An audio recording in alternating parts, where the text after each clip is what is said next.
Амьдрал гэнтийн үйл явдлаараа дүүрэн салхи шуурга, баяр наадам, осол, гэрлэх санал, өвчин эмгэг, анхны хүүхэд, түймэр, төрсөн өдрийн баярууд. Эдгээр гэнтийн үйл явдлууд биднийг хүссэн хүсээгүй асуудаггүй.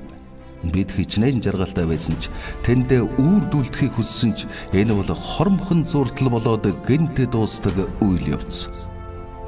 Учир шалтгаан нь үл олдох аимшигт өвдөлтийг, гуниг хар услыг таслан зогсоох аргагүй. Бид энэ амьдралдаа мэдэрсэн зүйлээ тэр бүр сонгодгүй байж болох ч таныг юу хүлээж байгааг олж харах сонгох боломжтой зүйлийн нэг бол тэтгвэрх. Тэтгвэрх.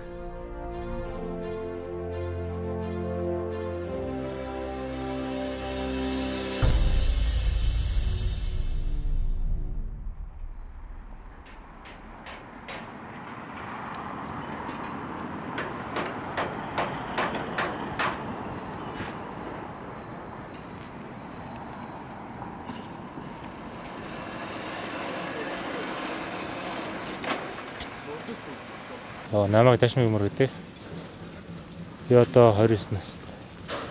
Бид нэр ер нь цалин дээр өөрсдөө метр квадрат өөрсдөө хийснээр л ер нь хүсэлтээр тэр юм байна. Юу болохоор нийгэмд яг нь хуваарай ер нь төлдөг.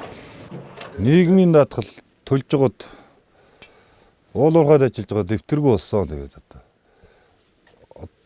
одоо сүүлийн хэдэн жил тэгэл төлөөгүй юм.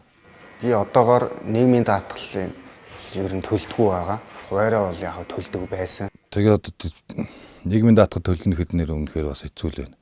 Одоогийн тогтолцооч нь ямар ч хоримтлал үүсэх юм байхгүй. Нийгмийн халамжид ингээд бүх юм яваад идэх болохоор ер нь итгэхээ болоод одоо ер нь төлөхгүй байгаа. Ихэвчлэн одоо төлж байгаа хүмүүсийн мөнгө маань яг одоо тэтгэврт байгаа хүмүүсийн тэтгэврийн мөнгөлөл шилждэг ийм их найдсан тарагддаг. Насан туршдаа цалингийнхаа 3.1-ийг өгж өгчөөд тэтгэврт гарахтаа ядуучуудыг нэрүү амбардуулж байгаа нь өөрөө хэр шударга юм бэ. Шинжилэл хийж байгаа гэл ингээл харахаар зүгээр нэг косметик те.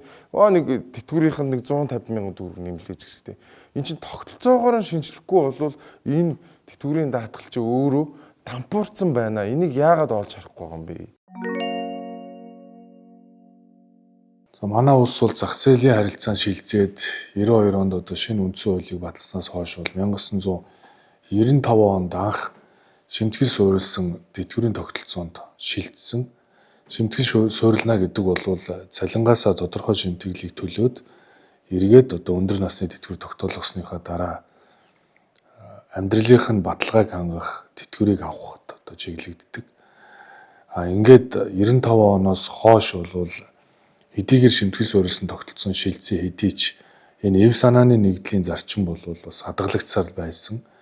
1999 онд бол нийгмийн даатгалын шинжил хийя гэж одоо олон санаачлалууд гарч тэр цаг мөчөөс хойш бол үе үеийн парламент засгийн газар бол энэ нийгмийн даатгалын шинжилгээг хийхээр бол зорж ирмэлцэж байсан хэдий ч нийгмийн даатгалын сангийн одоо орлого зарлагын алдагдал бол жил ирэх тусам өссөөр байсан. Нэгсэндээ бол хүн амын насны бүтэц өөрчлөгдөхийн ирээр түүнд нийцсэн одоо тогтолцооны өөрчлөлтийг тухайн үед үе бүрт нь бас хийж чадаагүй. Тийм ч учраас нийгмийн даатгалын сангийн одоо зарлага маш их одоо нэмэгддэг. За орлого бас төдийлөн өсдөггүй. Тэгэхээр олон жил шимтгэл төлсөн, олон жил хөдөлмөр эрхэлсэн, цалингаасаа илүүчилсэн, шимтгэл төлсөн иргэд болвол одоо гол ачааг нь үүрээд байдаг. Гэтэл хувийн секторт байгаа албан бусаар одоо хөдөлмөр эрхэлж байгаа олон иргэд бол шимтгэл төлөе гэдэг сонирхол ерөөсөө үе үед тийм сэтэлжүүлэлт болж чадж байгаагүй нь юутай холбоотой вэ гэвэл тухайн иргэд шимтгэл төлснөөрөө төлснийхөө хэрээр би тэтгэвэр авна гэдэг итгэл үнэмшил байхгүй. Заавал нийгмийн даатгал гэж нэрлэж байгаа зүгээр нийгмийн татвар гэж нэрлэжүүл яасан бэ гэж боддог. Шууд одоо төрөөс хүчээр тулгын шаардж байгаа нэг л тогтолцоо яваад байна шүү дээ. Та ажил хийж байгаа бол нийгмийн даатгалыг төдөөөр төлөх ёстой. Үүрэгтэй. Тэгээ аргагүй ирэхэнд одоо тэр ялбаагч ч юм уу зарим газар ажиллаж байгаа хүмүүс маань бол цаанаас нь ингээд автоматар суудаад авчиж байгаа учраас л өгч байна. Тэрнээс сайн дураар төлж байгаа иргэд бол маш цөөх. Энэний үр дүн үр өгөөж нь байхгүй байгаа учраас энэ татварыг бол төлөх хүсэл сонирхолгүй багт. Хамсалтай нь яагаад энийг шинжлэхгүй улс төрчид маань хойшин тавиад байсан юм бэ гэхээр скул одоо нэг хэсэг хүмүүст маш сайн хүн болох гэж нөгөө талаа маш олоор шударга төлж байгаа хүмүүсийг бас хохирох нэг талаараа нөгөө pop shader гэх юм одоо тийм зүйлүүдийг бол хүртэл хийж ирсэн. 2026 оны өнөөдрийн байдлаар бол 2 залуу хүн нэг ахмад хүний тэтгэврийг өнөөдрийн хуваарлтын тогтолцоогоор одоо төлж гэнэ гэсэн үг. Өнөөдрийн энэ хуваарлтын тогтолцоо бол энэ. Гэтэл хуваарлтын тогтолцоотой мөртлөө бид нар шимтгэл аваад байдаг. Бидний өгсөн шимтгэлийг санд хуримтлуулдаг, сан нэргээд банкуд хийдэг. Тэгээ банк нь одоо өндөр хүүтэйгээр иргэдэд буцаагаад зээлдэг. Тэгэхээр энэ өөрөө тогтолцооны гажууд юм аа. Тэгэхээр нийгмийн даатгалын энэ өнөөдрийн тогтолцоо, энэ тэтгэврийн тогтолцоо бол өөрөө энэ хамрах хүрээг өргөдөх ямар ч одоо сэтэлжүүл тогт байхгүй тогтолцоо. Нэгсэндээ өнөөдөр хөдөлмөр эхэлж байгаа залуу хүн би шимтгэл төлөе гэх тэр ирмэлцлийг огт төрүүлдэг ийм тогтолцоо юм байна. Тийм учраас нэгдүгээр зорилго бол энэ хамрах хүрээг өргөжлөе. Тэр албан бус секторт ажиллаж байгаа иргэдийг, бизнес эрхэлж байгаа иргэдийг энэ шимтгэл төлөх сэтлийг нэмэгдүүлье гэдэг их чухал. Дээрээс нь хөдөлмөрлөж байвал хөдөлмөрийнхээ хэрээр өндөр насны тэтгэврт гарахдаа өндөр одоо тэтгэврийн хэмжээ тэтгэвртэй болно гэдэг ийм л одоо зорилгыг л одоо өөрчлөх ёстой. Тэгжиж энэ нийгмийн даатгалын сан бол урт хугацаанд алдагдал нь өөрөө буурах юм аа. Одоо баг ихэнх социалист улсууд бол тэтгэврийнхээ реформыг хийгээд шинжилгээ хийгээд ингээд дууссан. Магадгүй 10 жилийн өмнө энийг шийдсэн байсан бол өнөөдөр бид нэр тэнд нэг одоо даатгалын сангийн мөнгө банкнд ингээд алдсан. Тэнд нэг авилгачин завшигдсан. Тэгээд тэтгэврээ олигтой нэмж чадахгүй. Өнөөдрийнхөө юм хүлээсэнд орцсон. Номон тулгуурт орцсон. Ийм одоо байдалтай байхгүй байх байсан.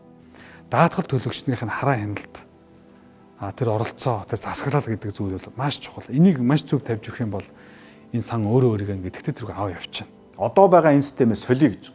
Системээр нь зөв систем хийгээгүйгээс болж олонх настайчуудаа аз жаргалгүй амьдруулж байвал бид яах вэ? Уг нь бол шимтгэл их төлснөөрөө олон жил төлснөөрөө би өндөр насны тэтгэвэр тогтоолох үед энэ маань эргээд надад ирэх юм байна гэдэг энэ сэтэлжүүлтийг хийж өгөө зөв тогтолцоогоор явсан байсан бол өнөөдөр цалингаасаа илүү ихийг шимтгэл төлөхийг ирмэлцэнэ. Гэтэл бол сонгуулийн циклтэй холбогдуулаад сонгуул болохын өмнө дандаа одоо нөхөн төлөвлөн шийдэх юм уу? За одоо тодорхой бүлгүү дээр нь ангилж авч үзээд одоо шимтгэлийг бууруулдаг ч юм уу? За тэтгэврийн насыг наашлуулдаг, хойшлуулдаг дандаа ийм одоо механик арга хэмжээнүүдийг авсаар байгаад эргээ харсан чинь нийгмийн даатгалын сан маань ийм алдагдaltaй сан болцсон байсан. Их мөнгөтэй газар гэдэг асар их сонирхол явдаг л та. Яагаад тийм сонирхол яваад байгааг нөхөд тэр мөнгө яг одоо нөгөө даатгал төлөгчний бүрэн хяналт хараанд ор байж чадахгүй. За тэр мөнгөн дээр одоо ёстой нөгөө хүүтэн сэтгэлээр хандна гэдэг чинь бол одоо маш олон жилийн турш яваад ирсэн. Манад одоо юу гэдгийг те шударгаар ажиллаж амьдэрсэн хүмүүс хинч болдог ийм систем тогтцсон. Яг нөгөө ачааллыг үүрээд яваад байгаа төлсөн хүмүүсийг хохирох юм тогтолцоо байгаад байна л да. Их төлөх нь ялгаагүй, бага төлөх нь ялгаагүй бол хүн бага л төлнө биз. Хэрвээ ийм даатгалын тогтолцоотой хүн би бол үнэхээр нийгмийн даатгал төлмөөргүй. Зүгээр тэр мөнгөө банкнд хийж явах юм бол би тэтгэвэр дарахтаа би өөрөө ингээд тооцоолоод үзсэн байхгүй яг ингээд өнөөдрийнхөө цалин. Би ойролцоогоор 280 сая төгрөгийн хадгаламжтай болоод гарах юм байна. Өнөөдөр 6 орчим их найдын одоо алдаг одоо санд мөнгө жил болго хуримтлуулж байхад үүний чинь бараг 1.6 их найдыг төсөвдөр тавьдаг. Цаашаа бол энэ 40 их найд бол. Ингээд ихлэхээр улам их алдагдaltaй болно. За тэгээд дахамдуудынхаа тэтгэврийг тавьж чадахгүй хэмжээнд бол очих нэ. Тэгээд бид жил болгон одоо 2024 оны нийгмийн даатгалын багц хууль батлагдсны дараа жил болгон инфляцтай уялдуулж тэтгэврийг нэмнэ гэдэг юм хуулийн орчин бүрдүүлсэн. За түүнээс хойш бол бид ингээд жил болгон төсөв их хуралд өргөн мэдүүлэхтэй. За засгийн газрын зүгээс бол за одоо ингээд энэ жил инфляц одоо 11% байна.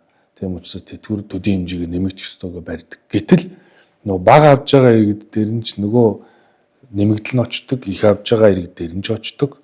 Тэгэхээр 769 мянган төгрөгөөр буюу тэтгэврийн доод хэмжээгээр тэтгэвэр тогтоолгосон ахмадуудын 3/1 нь 25 жил ажилласан байгаад байхад Тэр 769 мянгаар доод хэмжээгээр тогтоогдсон иргэд дээр тэтгэвэр жил болго инфляцтай үед нэмсэн байсан ч 769 дээр 10% нэмэгдэхэд 76,900 нэмэгддэг.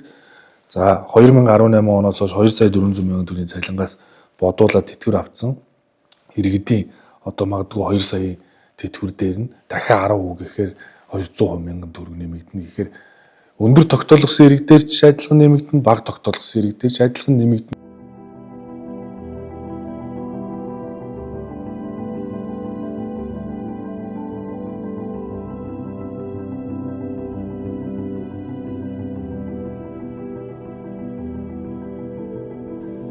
Та сэтгэл хангалуун амьдарч чадж байна.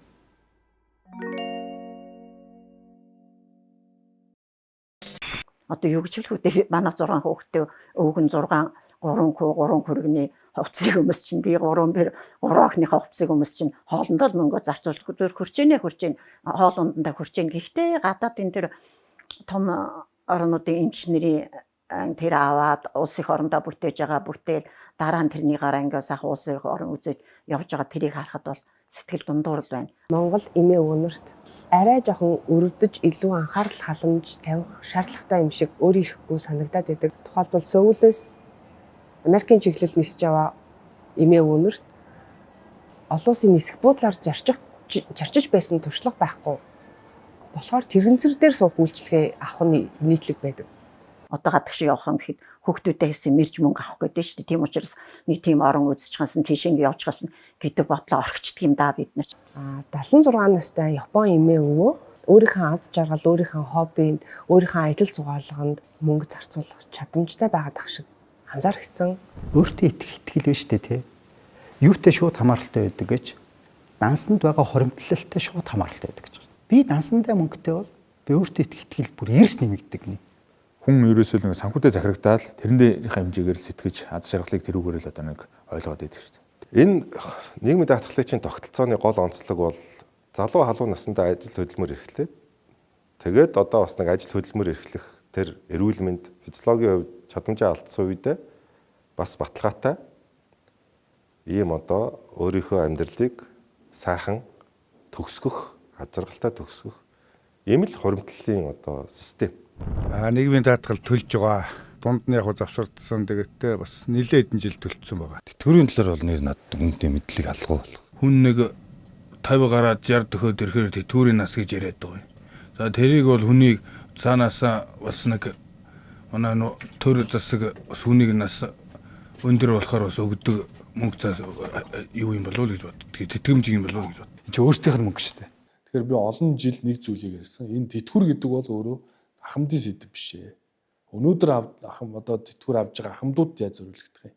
Түүнээс гадна 10 жилийн дараа тэтгэврт гарах гэж байгаа. Өнөөдөр эд хийж бүтээж байгаа насныхаа 20 жилийн дараа тэтгэврт гарах гэж байгаа насныхаа дөнгөж сургуулаа төгссөн одоо залуучуудын ирээдүйд миний хөдөлмөрийн хөлс надад эргээд ирэх болов гэдэг энэ асуултанд хариулж байгаа. Хүн залуудаа ажил хийгээд эхлэхдээ ирээдүйн амьдралаа төлөвлөх тухай яриа шүү дээ тий. Ер нь тэтгэврийг маш олон талаас нь харж тайлбарлаж болдог тэтгэврийн тогтолцоо. За би нэг өнцгөөс нь нэрээ. Ер нь энэ төрийн хөгжил 1900-аад оны ихээр халамжийн шинжтэй байсан. Төр гэдэг бол халамжилдаг. Яг гэвэл ихэнхдээ тухайн үед бол төр бол элитүүд барьдаг байлаа шүү дээ. Сүүлдээ одоо ямар болсон бэхлээр тэр цаг өөрчлөгдсөн. Одоо хөгжлийн төр гэдэг концепт хэрэгж байгаа. Өөрөөр хэлбэл тэтгэвэр дээр цугласан тэтгэврийн сангийн мөнгийг хөгжил зарцуулдаг. Тэгснээрээ том бүтээн байгуулалтаа хийдэг. Урт хугацааны бүтээн байгуулалт гэдэг. Тухайлбал оюут толгой төсөл шиг төслүүд рүү хөрөнгө оруулалт хийж болдог талаас нь тэтгэврийн сангуудыг авч үзэж байна. Завгүй байх үедээ чадаагүй юмнуудаа тэтгэвртэй гараад хийж штэ. Аялж जैन, юм үдж जैन, нүдтэй айлж जैन. Одоо сайхан амьдарч байна. Манайд эсэргээрээ байна. Өөрөөр хэлбэл хүн тэтгэвртэй гарахаар зэрэг хэрхэн бараг л одоо амь зогоох вэ гэдэг рүү явж байна. Энэ их хэмжээний тэтгэврийн зээл энэ төр бол уг нь бол одоо энэ настай улсуудад дарамт болж очих ёсгүй. Үн цэний алдсан буюу үнэт зүйлгүй болсон хүмүүсийн тоонд орж байна. Тэр хүмүүс зарим нэгэн нэгт нь бол одоо юу гэдгийг хорогдох газар ч халах тий. Тухайн хүний одоо ажил хийж явах үеийн орлогын 30% ч хүрэхгүй байна. Яг одоо нийгэмд эргэн тойрныг харахад бол хэцүү л санагддаг л да. Яг ийм насн дээрээ гоё худалдаа авах чадвартай хүссэн зүйлээ хийх чадамжтай байх боломж өрнө байт юм болов Монголд. Энийг яаж бий болох вэ? 90-ад оны дундуур бүгд орцгоодсон. Алддаг нь алдаад юмаа сайжруулад явж байгаа учраас бид нар энэ туршлага дээр нь суурлаад хамгийн бага алдааны түвшинд хийх юм болцоотой байгаа. Тийм учраас одоо жоохон улс төрийн зориг хэрэгтэй, хуулиа батлах хэрэгтэй, орчин байна. Боловсон хүчин бэлтгэгдсэн байгаа учраас би болно гэсэн ойлголттой байна. Тэгэхээр яг хөө ингээд улс төрчид гэдэг юм уу ирэх барьж байгаа хүмүүс асуудлыг хоошоо шийдээд байж болно. Энэ хугацаанд чи иргэд бид нар чи амьдраад дууслаа шүү дээ. Одоо 30 жил өнгөрчлөө. Энийгээ хурдан шинжилээч. За тэр тусмаа залуучууд бид нар бол энэ маш их санаа зовж байна.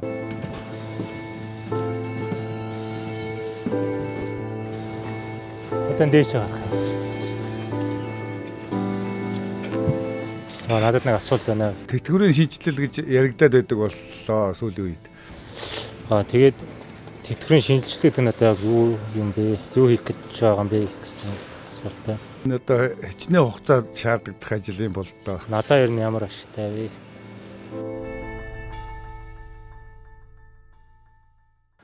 Ард түмний тэтгэврийн мөнгийг буцаагаад өөрсөнд нь өгдөг ийм шударга системийг бий болохыг хэлж байгаа маа. Тэгэхээр ирээдүг нь илүү их одоо тийм ойлгомжтой зураглалыг л өнөөдрийн одоо эдгээр насныхандаа бид үлдээхийн тулд 20 жилийн дараа үйлчлэх хуулийг л бид өнөөдөр ярьж байгаа. Нэгт санал болгож байгаа энэ нийгмийн даатгалын шинжилгээ хүрээнд хэрэгжүүлэх бодлого бол өөрөө баталгаа тэтгэвэр. Манай улсад бол тэтгэвэр авагчийн тоо 504 мянга байна.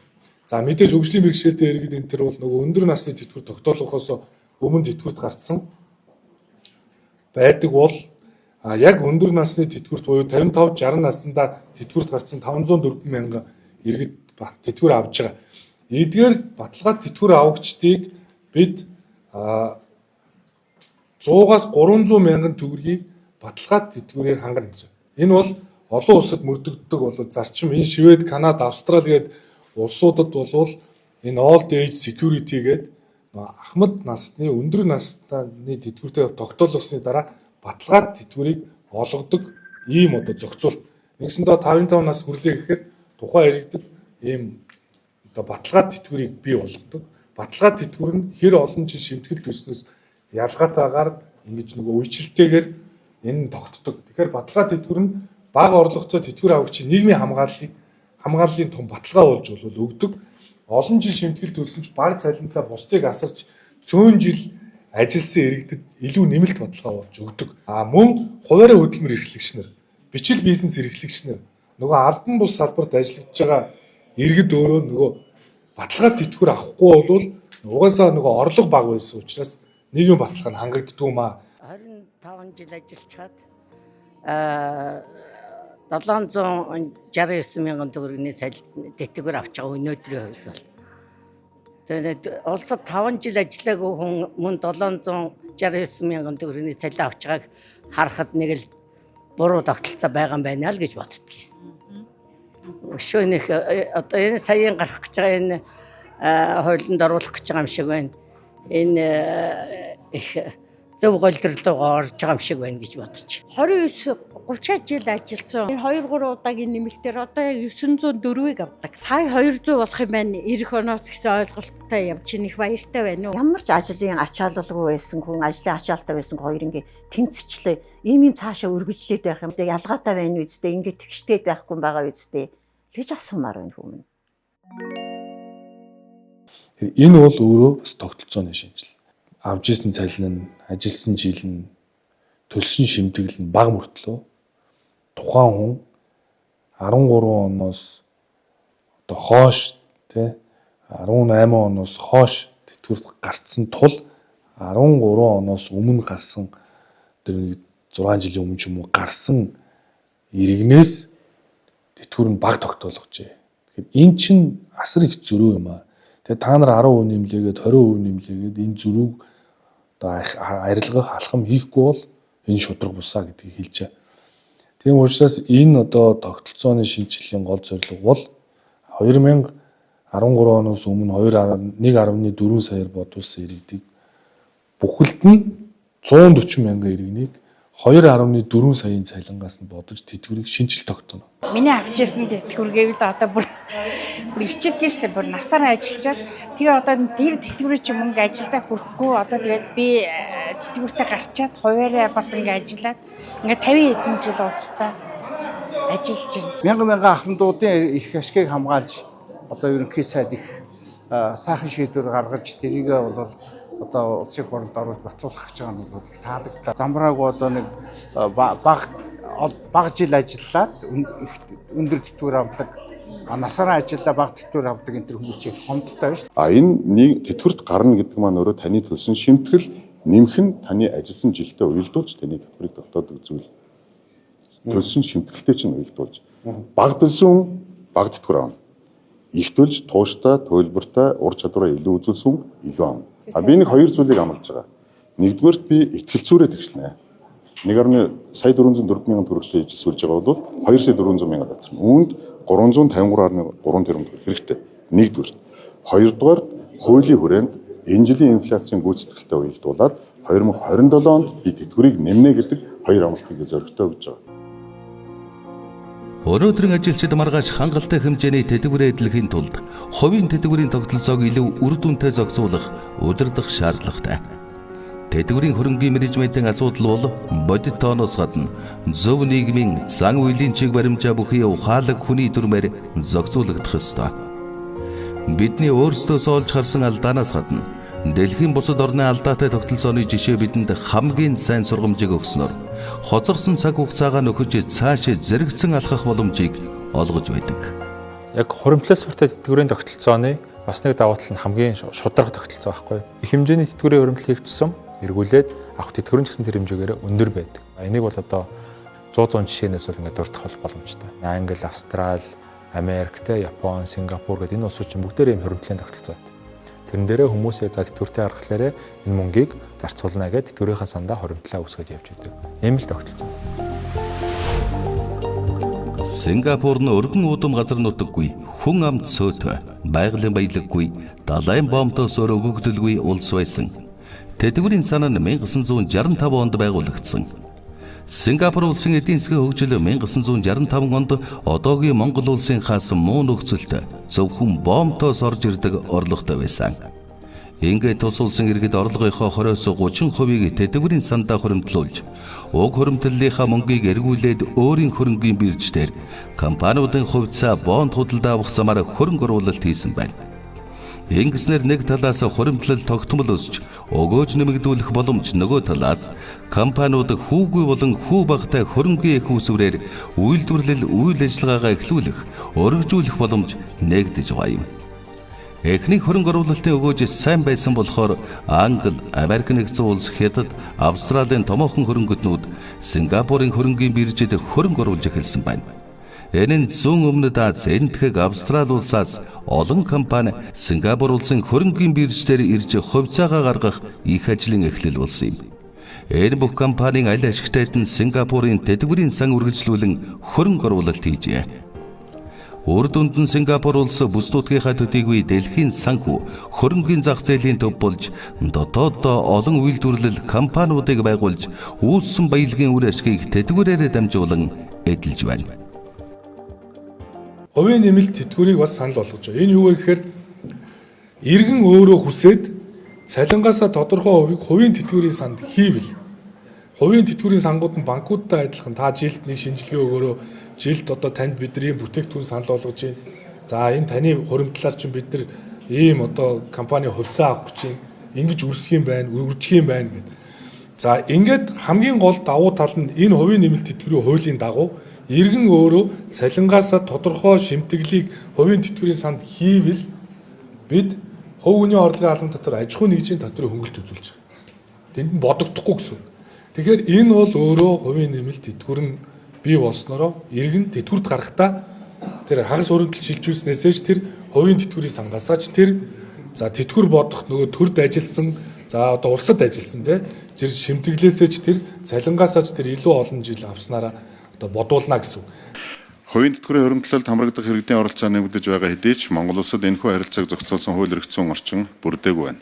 Энэ нь хувийн тэтгэврийн тогтолцоонд хамрагдаж байгаа иргэдийн эрх зөрчигдөх эрсдэлтэй байна.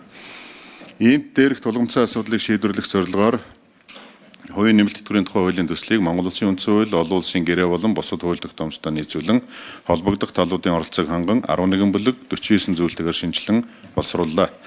Хуулийн төсөл батлагдсанаар ажил олгогчид ажилтныхаа нийгмийн хамгааллыг дэмжсэн хүний нөөцийн бодлого хэрэгжүүлэх, чадварлаг ажилтныг тогтвор суурьшилтай ажилуулах, байгууллагын нийгмийн хариуцлагыг хэрэгжүүлэх, хөдөлмөрийн бүтээгдэхүүнийг нэмэгдүүлэх боломж бүрдэх юм а.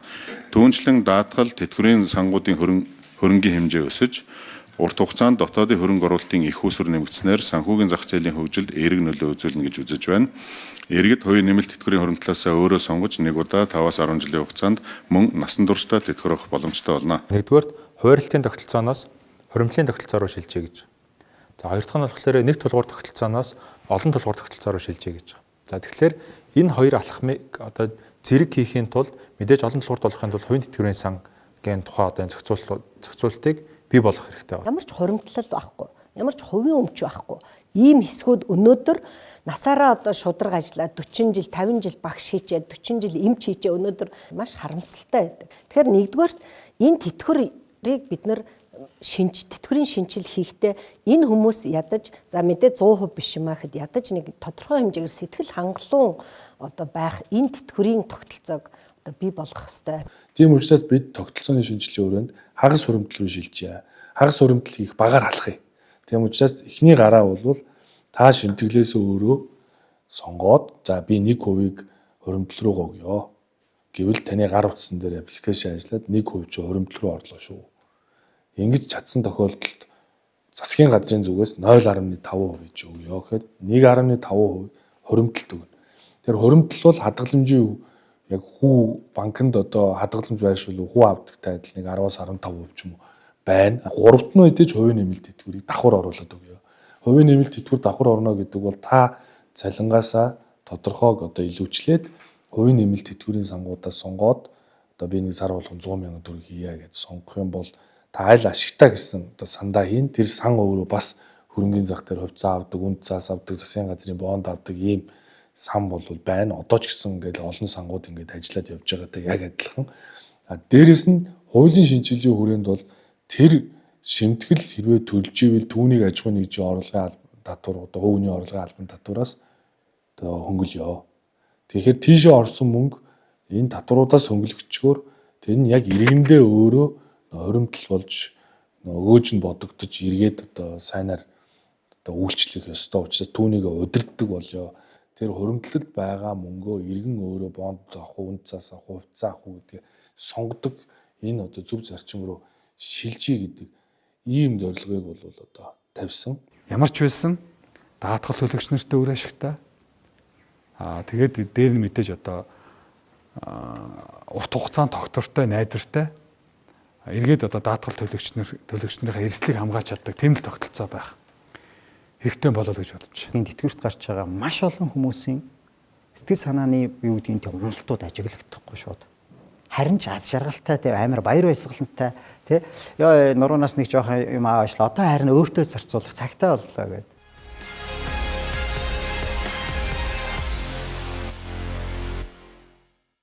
Яг одоо байгаагаар одоо юу ч өөрчлөхгүйгээр ингээд цаашаа бол явах аргагүй болсон.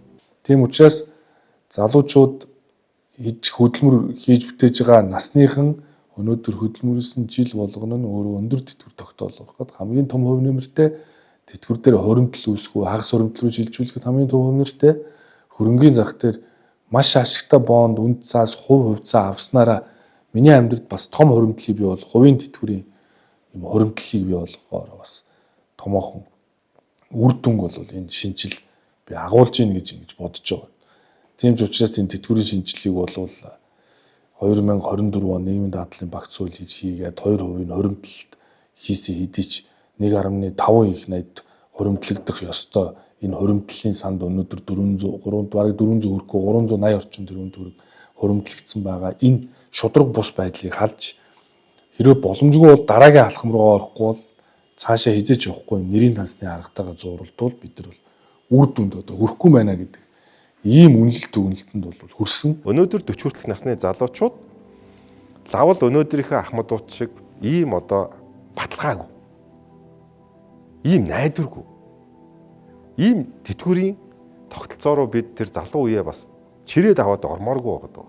Одоо энэ арчлсан нийгэмд бид амьдарч байгаа. Арчлал гэдэг бол өөрөө хүнд сонголт хийх боломжийг олгохыг хэлдэг гэж би боддог. За одоо социализмын үед ч юм уу ямар нэгэн сонголт авахгүй ийм байх. Гэтэл бид нар ч арчилсан нийгэмд амьдарч байгаа. Харамсалтай манай улсын хувьд арилжааны банкны богино хугацаатай зээлийн их усүрээс илүү урт тийм одоо таатай санхүүгийн бүтээгдэхүүн хөрөнгөний их усүр хомос байгаа нь өөрөө манай эдийн засгийн хөгжлийг хойш татж байгаа том хүчин зүйл. Монголд өнөөдөр жишээ нь зарим залуучууд эцэг эхийнхээ тэтгэврээр амьдарч байна гэж байна. Зарим нь эцэг их нь хүүхдүүдээс хараат байгаа байдал гээд бие биенээсээ бүгд хамааралтай болцсон. Бие биенээсээ бүгд хараат болцсон. Бие биендээ бүгд одоо ямар нэгэн өөр ширтээ юм шиг амьдардаг ийм нэг юм сүлжээний юм шиг юм тогтолцоо болчлоо шүү дээ. Тэгэхээр ялангуяа одоо өмнөх нийгмийн хүмүүс бол энд их хохирлыг бол нэлээд амсаж байгаа. Өмнө нь ямар мундаг ажил хийжсэнээс ямар мундаг карьертэй байснаас үл хамааран баг бүгд ядуурч.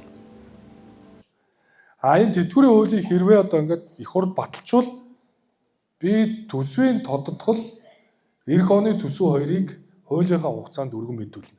Ингээд ахмадууд ингээд үйл түвшний хэвлэлийн байгууллагын санал тавиад байна. За одоо ингээд би ерөнхий сайд юм чинь гарч ирээд ноогдлаа шиг тараана гэдэг нэг юм яриад ингээд би ахмадууд та бүхэндээ 100 мянган төгрөг өгнө гэд хууль оруулаад ингээд агуу ингээд попорч бас болно л доо. Гэхдээ энэ бол үр дүнгүй. Энэ итгэл зүй шийдэхгүйгээр энэ тэтгэвэр шийдэхгүй шимтгэлийн олон жилийг дэмжихгүйгээр тогтолцоог бүхэлд нь харахгүйгээр бие биенээсээ уралдаж юм амлсаар байл явах. Тэгэхээр ахмадууд маань юутай ч энэ хууль батлагдвал хүн болгонд хамаатай байна гэж бодорой.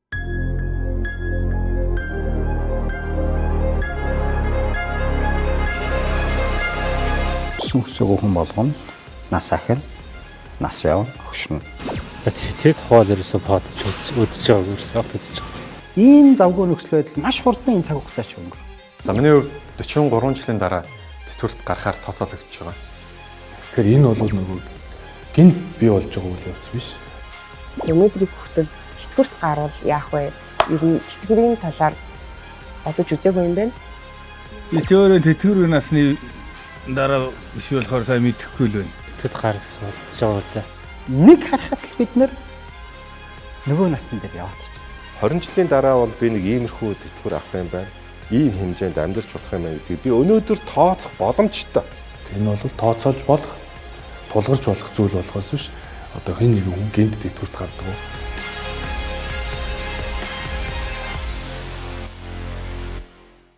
Ахмадуудыгаа бас тэтгэврт гарсныхын дараа одоо ажил төрөлд одоо өөрөөх гүйцэтгэх ажил хийлгэх дээр бол нийгмийн даатгалын хөнгөлтүүдийг өгж байна.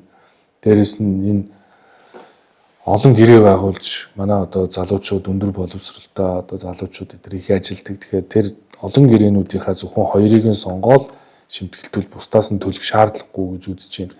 22 нас хүртэлх оюутнуудыг бол нийгмийн даатгалын шимтгэлээс одоо чөлөөлж байна. Энэ бол бодит алхам. За одоо жижиг дунд бичил бизнес эрхлэгч нарын стартапуудыг бол бид нар мөн одоо хөнгөлж чөлөөлөх одоо санаачлагын хүрээнд бас энэ хуулинд бол тусгаж өгсөн.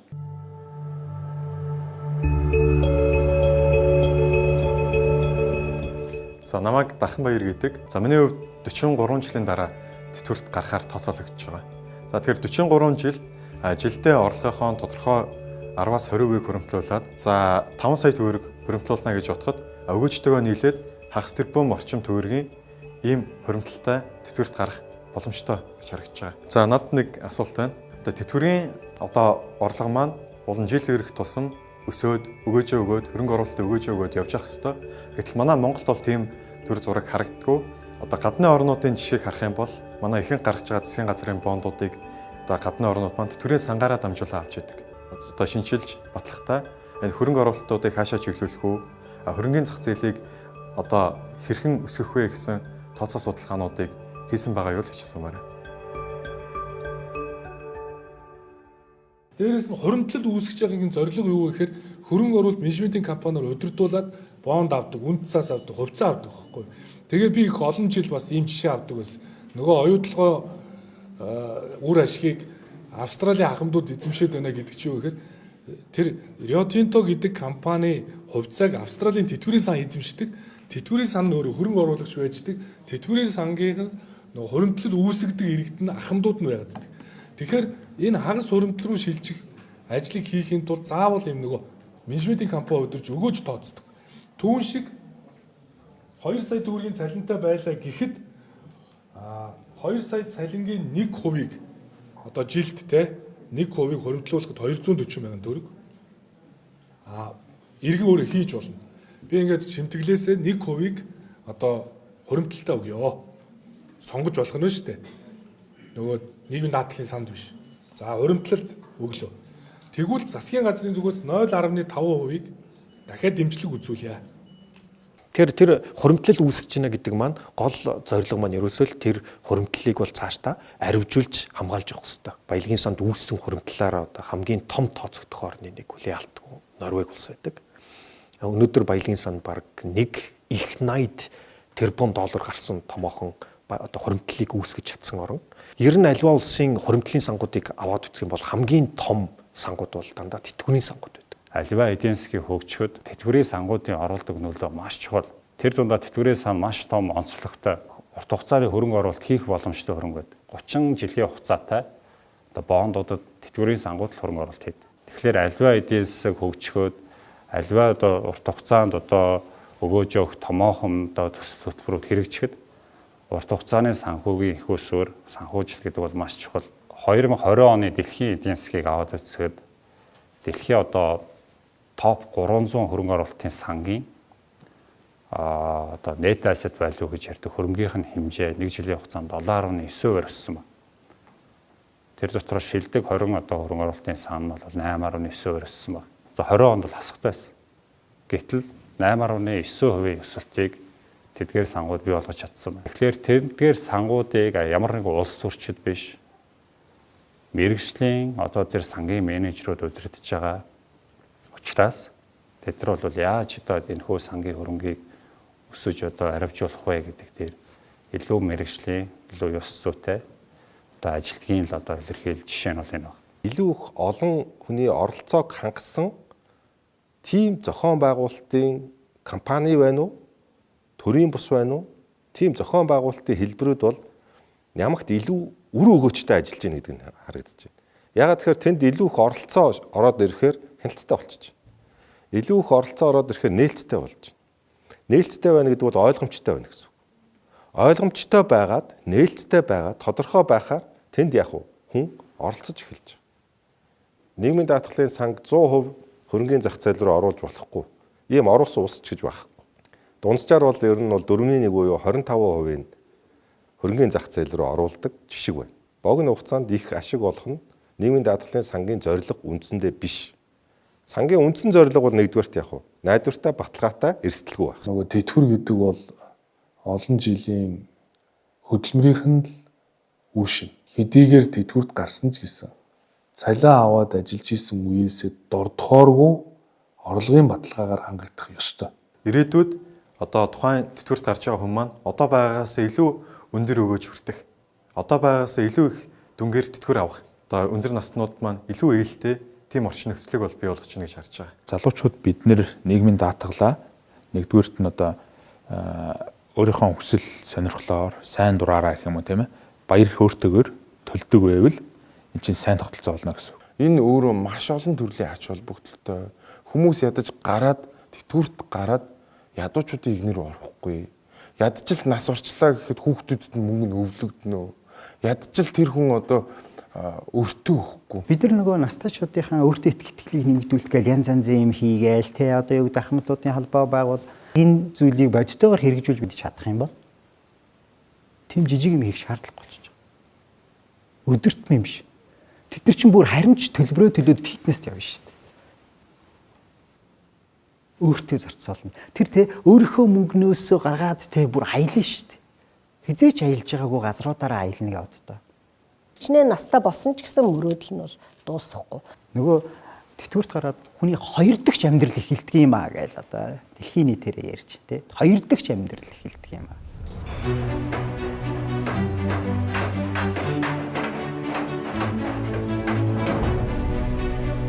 багжаа унтраач. Болж бол одоо тэтгэр өндөр тогтохыг бодож тавиа. Тэтгэврийн шинжилгээний асуудалд анхаарлаа хандуулахаас аргагүй болж байна. Хүний хүч тэнхээ чадал чансаа хязгаарлагдмал. Түүнийг хэмнэж гамнахын оронд бид юуны төлөө ингэж өдөр шөнөгүй нойр хоолгүй эсвэл аятайхан амарч холхон жаялах завгүй ажилласан юм бэ. Өнгөрсөн зуунд хариулт нь өөр байсан.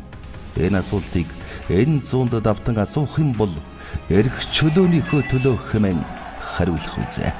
Альва юмыг бие даан бодож сэтгэж шийдвэр гаргаж шийдвэрийн хариуцлагыг өөрөө хүлээдэг болоогүй цагт эрх чөлөө үрд чамаас ангид хэвээр байх болно. Эрх чөлөөтэй байхын наад захын нөхцөл нь бусдаас хамааралгүй орших. Өөрийн жам ёсоор зовох ганцаардах чадвар хүртэл эрх чөлөөнд хамаарна. Чөлөөтэй сонгох тэр бүхэл сонгон авсан замаараа явах нь эрх чөлөө юм. Харин бусдын гар дээр бөмбөргсөн гэдэг хүсэл бол боолчлогдох хүсэл. Эрх чөлөө ба боолчлолын тухай асуудалд шин цагийн залуус ингэж ханддаг болсон. Тийм ч учраас тэд хэзээ нэгэн цагт шороо тос болсон ажлынхаа хувцсыг тайлаад өөртөө бий болгосон эрх чөлөө гэдлэхийн тулд одоо ажиллаж байна гэж хариулдаг. Тиймээс өмнөх 20 жил бол дэлхийн улс орнуудын тэтгэврийн шинжилгээний жилүүд байлаа. Хөгшрөх насндаа ядууралд өртдөг хүн төрлөختний нийтлэг асуудлууд арилсаар байна. Хөгшөд аялаж зугаалж хөдөлмөрийнхөө үр шимийг үр ажтайгаа хуваалцаж хүсэл мөрөөдлөө биелүүлэх цаг болж өөрчлөгдөн байна. Хүсэл мөрөөдөл бол эрх чөлөөний амьсгал юм. Хөдөлмөрөөсөө үр шимийг аваад тэр нь амьдралын баталгаа болоод эхлүүл цаашдаа бол аз жаргалын индекс ингэж дагаж өснө. Яагаад тэгэхээр анхамдууд өөрийнхөө тэтгэврийг өртөж зарцуулж чадахгүй. Тийм учраас анхамдуудынхаа энэ сэтгэл ханамжийг нэмэгдүүлж энэ шударга байдлыг бий болгохыг илүү хүсдэг анхамдууд. Тэрс бүгдийг нь 10%, 20% нэмэх гэдэг одоо биш. Энэ бол цэвэр шударга байлгаач. Илүү олон жил хөдөлмөрийг үнэлээч гэж хүсдэг. Тэгэхээр энэ одоо тайллыг л энэ тогтолцооны өөрчлөлтөөр одоо тайлж урагшлах гэж байгаа юм санаа. Хэрвээ хууль батлагдахгүй бол одоо хуульгүйгээр бид энэ бүх асуудлыг шийдэж болж чадахгүй. Хуулийн өрөөнд байдаг учраас 1958 оны энэ тэтгэврийн одоо тогтолцооны арга барилаар өнөөдрийг бид удирдаад байна шүү дээ. Тэгэхээр энэ цаашдаа ямар ч одоо үр дүнгүй болох нэ. Тэгэхээр манай энэ нийгмийн даатгалын шинжил бол хөдөлмөрийн хийх дэмжсэн санд шимтгэл төлөх даатгуулагчдын амрах хүрээг өргөжүүлсэн олон жилийнх нь одоо шимтгэл төлснийг нь үнэлсэн ийм одоо тогтолцооны шинжил байна. Зориглоо шийдье гэж. Энийг ч ганцаараа ингэ явуулаад амиргүй шүү дээ. Тэгэх чинь мэдсээр ээж би бол одоо мэдсээр ээж ингээ харж байгаа шүү дээ. Тэг чи би чадъя эрсдэлгүүрье гэдэг ах чинь тэгдэг чи эрсдэлгүүр гэдэг ингээ би бол ингээ хараа сумааргүй. Дэмжлэг үзүүлмээр байгаа. Энийний цаана ямар нэгэн байдлаар яг жинхнээсээ шүзээ. Ямар нэгэн байдлаар хит ихтэй ашигын төлөөг сонирхол битгий байгаас. Чин сэтгэлээсээ энэ зүйлийг энэ өөрчлөлтийг хүсээсээ тэр хийж байгаа хүмүүс нь чин сэтгэлээсээ энэ зүйлийг хийвэл маш олон настайчуудын маш олон тэтгэврт гарч байгаа их чах нар эмээ өвнөрийг бид нэр сэтгэл зүйн маш хүнд байдлуудаас аврал бүр хамгаална зүгээр л хамгаалалт бий болгож байна. Энэ амьдралын үнэт зүйл мөн үү?